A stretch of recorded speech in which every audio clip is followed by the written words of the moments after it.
4, nós temos mais uma entrevista na manhã desta sexta-feira.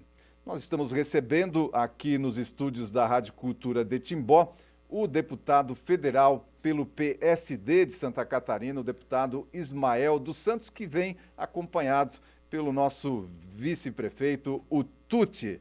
Muito bom dia, deputado. Seja bem-vindo aqui aos estúdios da Rádio Cultura de Timbó. Bom dia, satisfação cumprimentar toda a equipe da Rádio Cultura, uma satisfação também poder prestar contas do nosso mandato e estar aqui ao meu lado com o nosso vice-prefeito Tuti, de forma suprapartidária. Ele é 45, eu sou 55, mas somando aí dá 100%. 100%. Tuti, muito bom dia, seja bem-vindo. Bom dia, Aldair, bom dia a todos os ouvintes da Cultura FM 91. Muito bem, o Tuti... a 92, né? 92.1. Você acompanhando, então, o deputado Ismael aí nessa visita aqui à nossa região? Então, fiz o convite ao deputado Ismael, na qual nós sempre temos dado o apoio a ele, né? Tanto como deputado estadual e agora também como deputado federal. E fiz esse convite a ele e também agradecer a vocês, né, que estão nos recebendo aqui nas mídias do nosso município. E justamente para apresentá-lo e para que ele possa também expor aquilo que realmente está acontecendo em Brasília. E ir trazendo recursos para o nosso município, o que ele sempre vem fazendo. Muito bem, vamos falar sobre isso então com o deputado Ismael. Primeiramente, deputado, a gente já conversava aqui nos bastidores antes da entrevista. Parece que agora o clima lá em Brasília está começando a poeira a dar uma baixada. Deixa eu só fazer um preâmbulo aqui. Muita gente pergunta, mas o deputado estadual federal, o que está fazendo em Timbó em plena sexta-feira? Vamos lá. Segunda-feira nós atendemos em Blumenau, no gabinete regional, atendemos toda a região, Rua Paraíba 265. Terça, quarta e quinta são os nossos dias de trabalho lá em Brasília, né? Nas comissões, no plenário, no atendimento no gabinete. A gente atende 10, 15, 20 prefeitos por dia lá na Câmara Federal. Só para os ouvintes terem uma ideia, a gente caminha uma média de 7, 8 quilômetros por dia dentro da Câmara. Né? Indo para lá e para cá, é tudo muito longe. E aí, sexta, sábado, domingo, a gente reserva para estar na base, isto é, visitando os municípios, fazendo uma média de 10, 15, 20 municípios por final de semana, num roteiro aí de 10 mil quilômetros por mês, cumprindo a nossa missão parlamentar. E você colocava muito bem o clima em Brasília. A gente percebe que há uma diminuição na epiderme ideológica, né? E agora, efetivamente, estamos entrando em temas cruciais para o Brasil, como, por exemplo, o arcabouço fiscal, né? E a própria pactuação de uma nova proposta federativa que deve beneficiar os municípios. Então, o foco nesse primeiro semestre deve ser essa questão fiscal. A questão fiscal muito importante. Esse arcabouço fiscal que está sendo, agora parece que na volta aí da China, finalmente...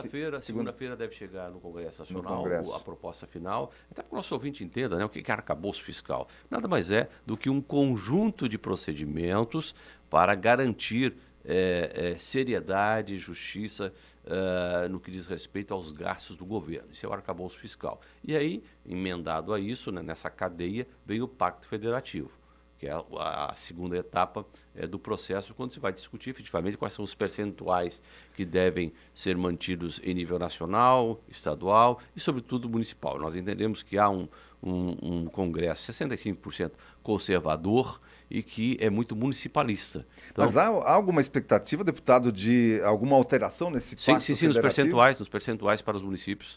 A gente está muito otimista com respeito a isso. Não é possível que aconteça o que aconteceu em 2022. Mandamos Santa Catarina 77 bi para Brasília e retornaram apenas 7 bilhões. Isso é injusto.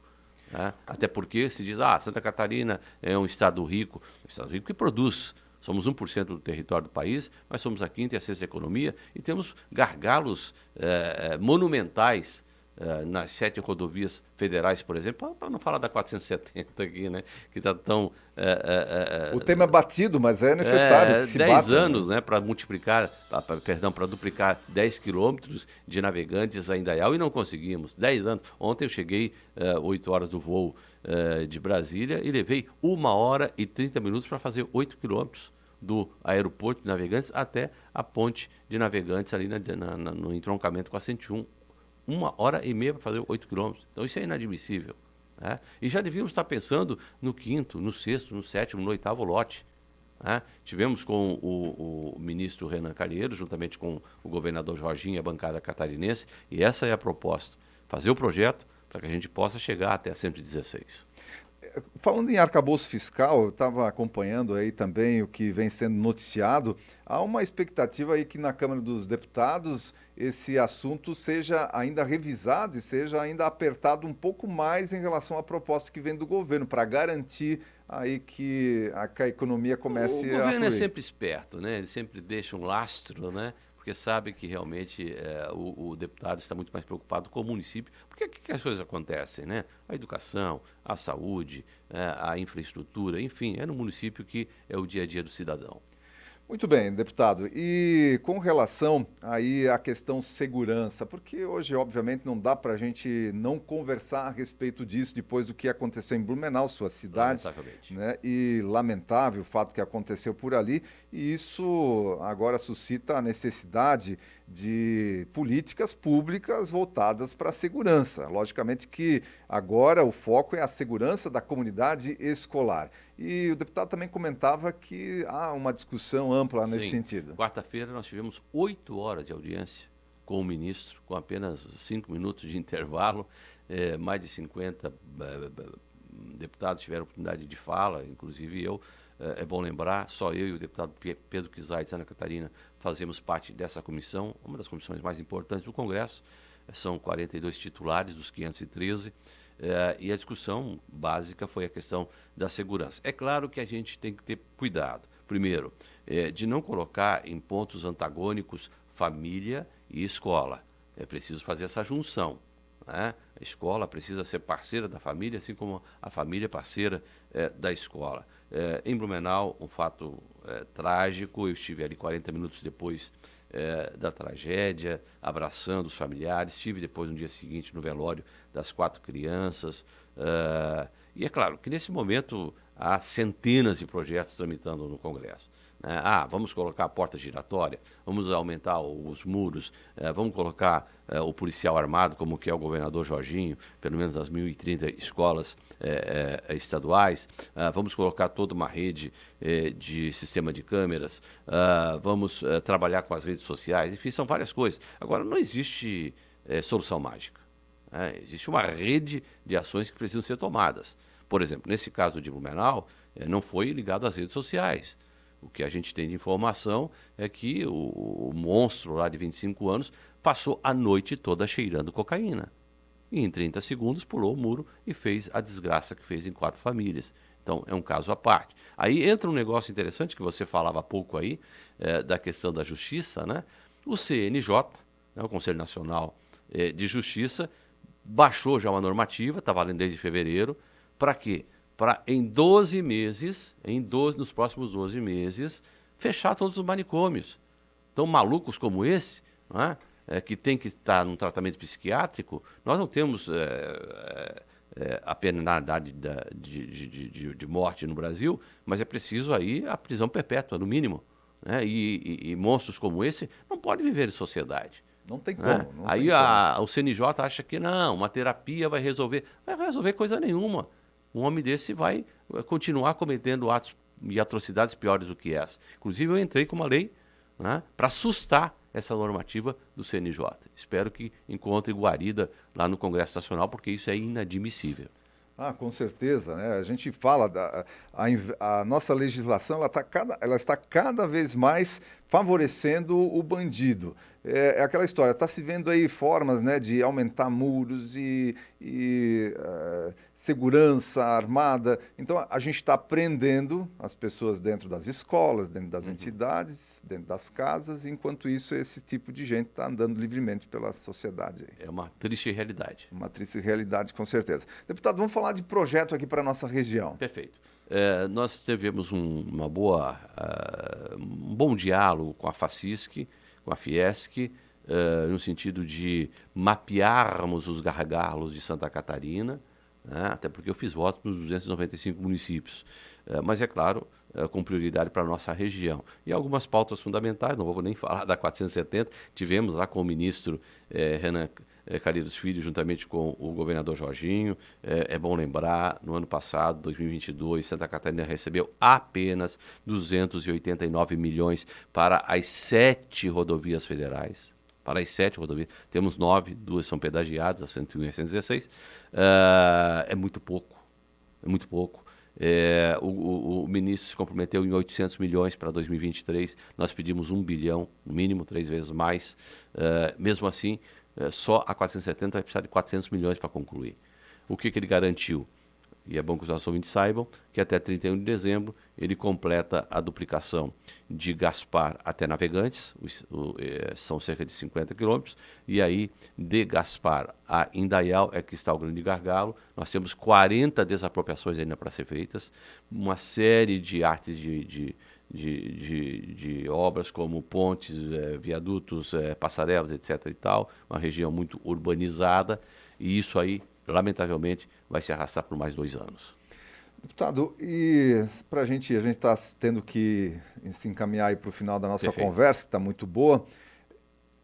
O nosso estado hoje, governado por Jorginho Melo, do PL, a nossa bancada lá na Câmara Federal também, basicamente, teoricamente... Só para lembrar, são 16 deputados federais de Santa Catarina e 3 senadores. E essa bancada, ela é, em sua maioria, teoricamente de oposição, né? Mas como é que o deputado está vendo hoje Santa Catarina no contexto nacional diante desse quadro? Eu sempre digo que Brasília se resume numa palavrinha, se você quer ter sucesso: network, relacionamento.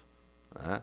Eu tenho minhas convicções, tenho os meus princípios, tenho os meus valores, em parte bastante distintos desse governo que aí está. Agora, eu sou obrigado a me relacionar com os ministros. Semana passada eu conversei com 11 ministros. Ontem tomei café com o ministro da Pesca, por exemplo, para resolver o problema da tainha em Santa Catarina. Essa situação aí, que situação é essa? E vamos comentar um pouco sobre isso. É lamentável porque, infelizmente, não depende apenas do Ministério da Pesca, depende mais do Ministério do Meio Ambiente, com a Marina Silva, e nós estivemos também lá discutindo essa questão. E um dado interessante, nessa questão específica da pesca da tainha, há uma modalidade que envolve tanto a pesca industrial quanto a pesca artesanal, em que nós temos 1.200, 1.250 barcos que fazem esse tipo de pesca, dos quais 1.033 são de Santa Catarina. Veja só, então a importância que Santa Catarina tem na questão do mercado do peixe, principalmente da exportação. Nós somos o segundo do país, só perdemos para o Paraná. E além disso, o Ministério da Pesca tem também junto a aquicultura, que são os peixes aí de água doce, principalmente a tilápia. Nós temos em Santa Catarina 30 mil agricultores que dependem da agricultura, não é? Que tem lá o seu reservatório de tilápia.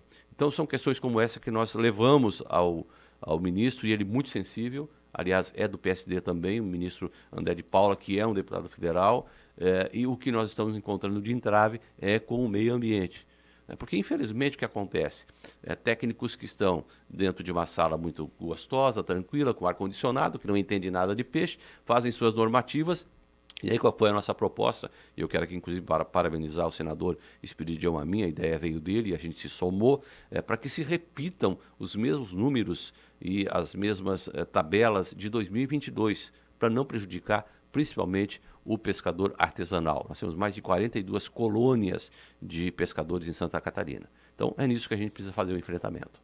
Muito bem, deputado, eu quero realmente agradecer a sua participação aqui na nossa programação do Repórter Cultura. É muito importante sempre a gente ter essa ligação direta aqui da nossa comunidade com Brasília, saber o que está acontecendo e diretamente da fonte. Portanto, fique sempre muito à vontade, aí sempre que estiver na região a gente faz questão... Eu me permito aqui mais uma vez ratificar nossa gratidão a Timbó.